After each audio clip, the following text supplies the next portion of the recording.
सिर्फ एक ही बात करते, मैं दुकान खोलना चाहता हूं मोहब्बत की।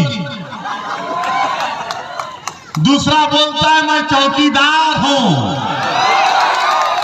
ये ऐसा चौकीदार है जो चीन 2000 स्क्वायर किलोमीटर जमीन पर कब्जा करके बैठा है, मगर चौकीदार क्या चौकीदारी कर रहा है।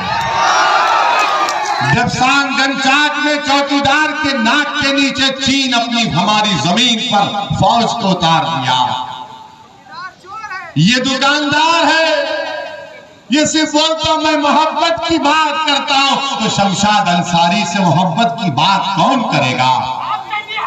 अशफाक खान से मोहब्बत की बात कौन करेगा? अरे तुम्हारी सरकार है ना दुकानदार वालों, तुम्हारी सरकार है झारखंड में, मेरी तो सत्ता में तो नहीं हूं।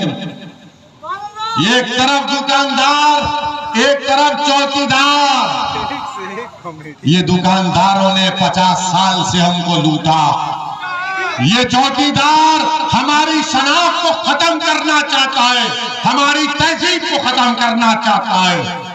इस देश में ना दुकानदार की दुकान की जरूरत है, ना चौकीदार की जरूरत है, बल्कि तीसरे विकल्प की जरूरत है जो इंशाअल्लाह पैदा होगा। आप देखना मेरे अजीज दोस्तों और बुजुर्गों, देश के प्रधानमंत्री बड़ी बड़ी बातें करते हैं, सबका साथ, सबका विश्वास, सबका विकास, क्या क्या बकते रहते हैं, मगर आज हमने देखा कि एक मासूम 7 साल का बच्चा जब स्कूल को जाता है उत्तर प्रदेश में, जहां पर बीजेपी की सरकार है, जहां पर योगी आदित्यनाथ मुख्यमंत्री हैं, वो टीचर अपने क्लास में उन बच्चों से कहती है ये मोहम्मदन का बच्चा है, इसने बराबर नहीं पढ़ा, इसको मारो। आप बताइए कि एक बच्चा आकर उसको बच्चे को मारता है, उस 7 साल के बच्चे को, तो टीचर कहती है मोदी जी, जिस तरह हेमंत सोरेन को भूलने की आदत है, उससे ज्यादा मोदी जी को भूलने की आदत है। तो टीचर कहती है मोदी जी तुमने इसको अच्छा नहीं मारा, कम से मारो, ये मोहम्मदन है। बताइए आप, और वो बच्चे को मार पीटा जाता है, उसका वीडियो पूरे देश में, पूरी दुनिया में चला गया। उस बच्चे के बाप से मैंने बात की, हमारे वहां के मजलिस के सदर को भिजाया। जिस तरह हमारा सदर झारखंड का कभी कुछ हो जाता है तो शाकिर दौड़ते हुए चीखे मारता है। अरे जिंदा अभी ठहरो, सुनो, तुम शाकिर साहब लेके आए क्या? तुमको सुनो हमारी बात। वहां पर हमारे सदर को भिजाया, उस 7 साल के बच्चे के वालिद से, पिता से हमने बात की। उसके बाप ने कहा, हमने पूछा पुलिस में कॉम्प्रोमाइज क्यों किया तुमने? तो उन्होंने कहा कि क्या करना ओवैसी भाई, हमको यह बताया गया कि गांव का माहौल खराब हो रहा है, हिंदू मुस्लिम नहीं होना चाहिए, इसीलिए हमने कोई कंप्लेन नहीं की, हमने अपने बच्चे को स्कूल से निकाल दिया। यही कमजोरी हमारी। अगर कोई बाप अपने बेटे की इज्जत के लिए नहीं लड़ेगा तो क्या दुनिया लड़ेगी? कौन लड़ेगा? हर एक बाप ही तो लड़ेगा ना अपने बेटे की इज्जत के लिए। मगर उस बात को भी मालूम कि बीजेपी की सरकार है, मोदी प्रधानमंत्री है, योगी मुख्यमंत्री है, मुझे इंसाफ नहीं मिलेगा।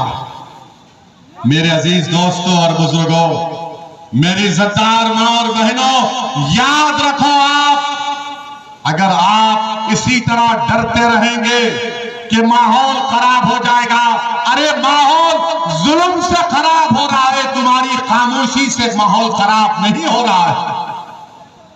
अगर वो बाप अपने बेटे की कंप्लेन नहीं कर सक रहा है, क्योंकि यही सेकुलरिज्म के चौधरी हैं, यही जो सेकुलरिज्म को ले डूबे देश में, उसने जाकर उस बच्चे के बाप से कह दिया कि तुम कंप्लेन मत करो, गांव का माहौल खराब हो जाएगा। अरे जालिमों, अगर तुम्हारे बेटे को मारते तो तुम खामोश बैठते, क्योंकि मार खाने वाला 7 साल का बच्चा मेरा बेटा था, मेरी औलाद थी। तो तुम में इतनी हिम्मत आ गई कि तुम मुझसे आकर कहते हो कि तुम माहौल को खराब होने मत दो। अगर किसी रांची में या उत्तर प्रदेश में योगी आदित्यनाथ के पोस्टर को फाड़ दिया जाएगा या मोदी के पोस्टर को फाड़ दिया जाएगा तो क्या करोगे? पुलिस दौड़ते हुए जाएगी उसके घर पर, उसके घर तक बुलडोजर लेकर जाएगी। मगर भारत में, हमारे वतन अजीज में एक बाप से कहा जा रहा है कि तुम्हारे बेटे की कोई इज्जत नहीं है। अगर उसको स्कूल में थप्पड़ मारते तो थप्पड़ खा लो, मगर माहौल खराब होने मत दो। मैं आपसे कह रहा हूं, माहौल खराब होता है तो भाड़ में जाए।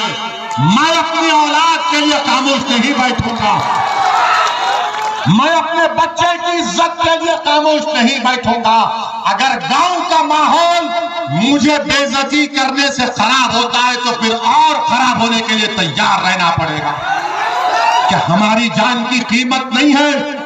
भारत के संविधान में इज्जत फंडामेंटल राइट है, डिग्निटी फंडामेंटल राइट है। इस मुकाम पर हम आ गए, क्यों आ गए?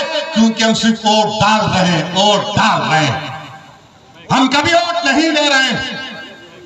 मेरे अजीज दोस्तों और बुजुर्गों, याद रखो, आप अगर आज आप अपनी ताकत को नहीं समझेंगे, लोग बोलेंगे आपसे अगर मुबीन रजवी कामयाब हो गया तो क्या होगा?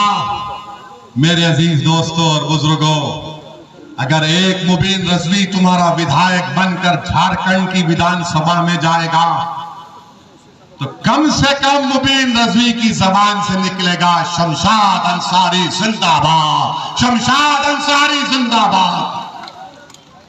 कभी तो कोई लड़ेगा, मगर आज ये कहेंगे अरे एक जीतेगा तो क्या होगा? आप उनसे कहना कि भारत की पार्लियामेंट में 2 MP हैं मजलिस के, और जब 2 में से एक खड़े होकर 6-7 मिनट के लिए भारत की लोकसभा में बोलते हैं तो मोदी से लेके अमित शाह सब परेशान हो जाते हैं कि अब ये क्या बोलने वाला है। अगर हम बोलने की सलाहियत रखते हैं तो आपकी वजह से, आपकी दुआओं की वजह से, आपके वोट की वजह से, आपकी तारीफ की वजह से। यही तो मेरी ताकत है, यही तो मेरी ताकत है और अल्लाह का करम है, सदका नबी करीम सल्लल्लाहु अलैहि वसल्लम का। मगर आज आप खामोश बैठते रहेंगे तो फिर याद रखिए कोई आसमान से नहीं आने वाला है। और आपको हम बताना चाह रहे हैं कि अब तो ट्रेन में वो यहीं पर था, शायद वो खबीस शैतान जिसने गोली मारी वो झारखंड के रेलवे स्टेशन में था, शायद बहरहाल कहीं भी था। वो नाम पूछकर रेलवे में गोली मारता है। एक हैदराबाद का लड़का है, नौजवान बीवी है, 3 बच्चे हैं, उसको गोली मार दी, चेहरे पे दाढ़ी है, वो तड़प रहा है उसके पैरों के पास और ये तकरीर कर रहा है कि अगर भारत में रहना है तो योगी और मोदी को वोट देना पड़ेगा। मैं उन गोली मारने वालों से कहूंगा कि सारी दुनिया की गोलियां खत्म हो जाएंगी, हम मरने तैयार हैं, मगर किसी बाप से नहीं डरेंगे।